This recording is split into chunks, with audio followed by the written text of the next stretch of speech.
Salamanca, por definición, es un paraíso para cualquier enamorado de los libros, eso en primer lugar. Y luego, desde el punto de vista académico, bueno, pues tenía noticias sobre, por supuesto, el prestigio científico de Salamanca, como no puede ser de otra manera. Entonces,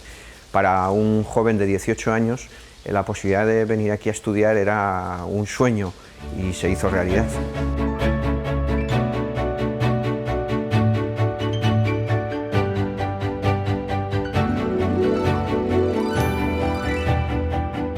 Lo que nos impresionaba, lo que sabían algunos de nuestros profesores. Naturalmente, como en cualquier claustro universitario, no todos los profesores tenían el mismo nivel, pero la media era muy elevada y de entre esa media había siempre en cada curso 1, 2, 3 profesores que eran, a los alumnos nos dejaban verdaderamente embelesados, ¿no?, cuando comenzaban a hablar. Recuerdo con especial impresión las clases de Valentín Cabero, catedrático de Geografía, que se ha jubilado recientemente, que era un pozo de sabiduría, eso sí, al mismo nivel de su capacidad de exigencia, ¿no? O mi maestro Pablo Díaz, que sus clases de Grecia y del origen del cristianismo eran verdaderamente impresionantes, ¿no?, por el torrente de sabiduría que tenía. O Ricardo Martín Valls, que también se jubiló, que tenían una manera muy peculiar de enseñar la prehistoria, también desde una sabiduría que a los alumnos nos parecía totalmente inalcanzable, ¿no?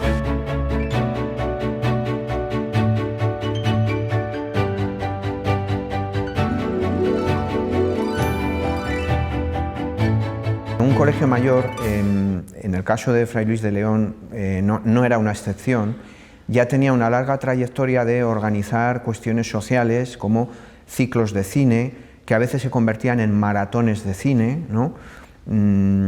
Ciclos de conferencias. Entonces, en este salón yo recuerdo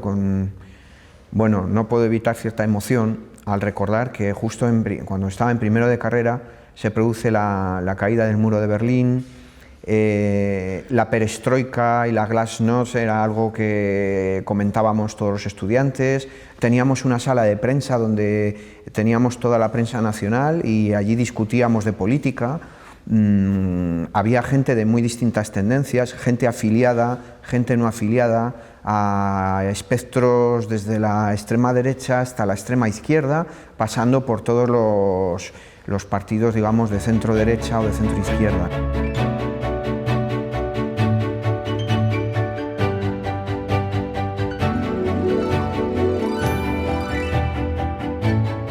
Nos encontramos en el aula Francisco de Vitoria,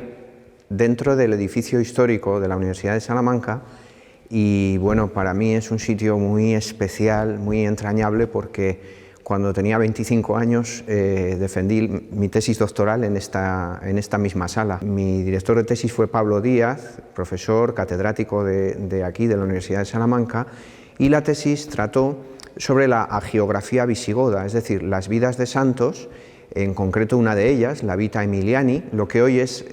San Millán de la Cogolla, para entendernos,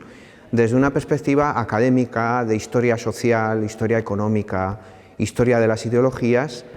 de la época de la España visigoda.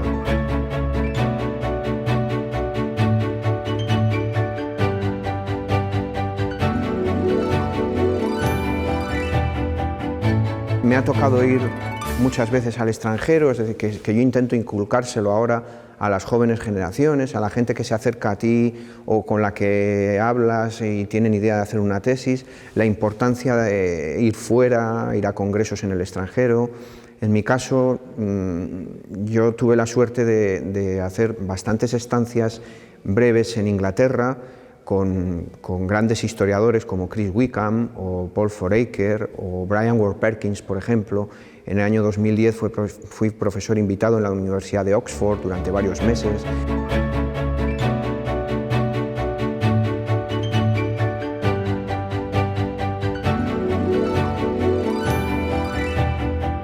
Me contrata la Universidad de Notre Dame en Estados Unidos, que es una universidad que está enfrente de Chicago, al otro lado del lago Michigan, Es una de las universidades más prestigiosas en todos los rankings, en el ranking Forbes, en los rankings académicos, y me contratan por medio curso, y al mismo tiempo me ha contratado la Universidad de Pensilvania para escribir un libro, en este caso no una novela, sino un ensayo científico que todavía no lo he empezado, sino que estoy en la fase de recopilación de información y pensando cómo lo voy a enfocar, ¿no? Quieren que en cierto modo sea una especie de manual para estudiantes de historia en las universidades de... A mí me contrata la Universidad de Pensilvania para este libro, pero para todas estas universidades de la costa este de Estados Unidos.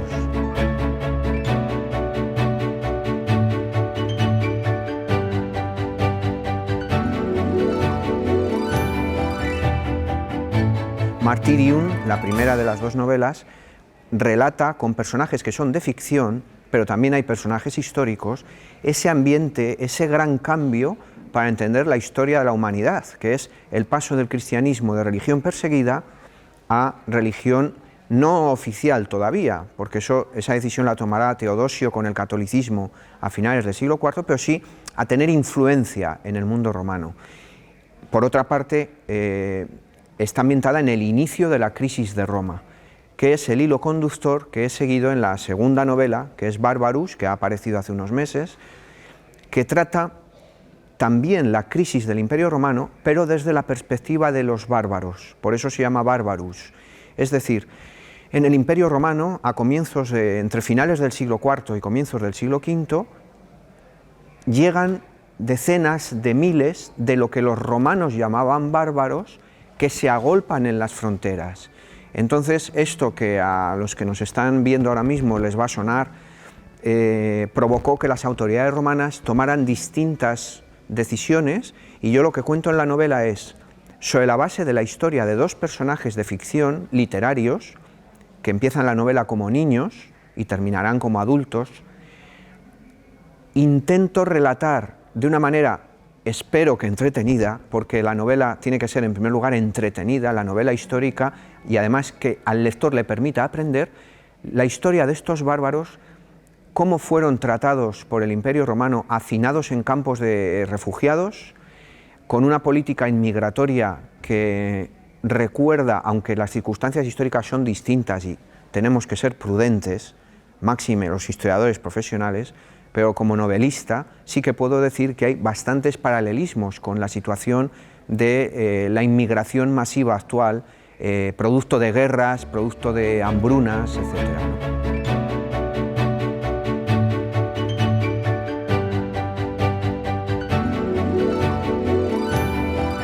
Realmente nosotros, que somos occidentales y ciudadanos de 2015, ya casi 2016,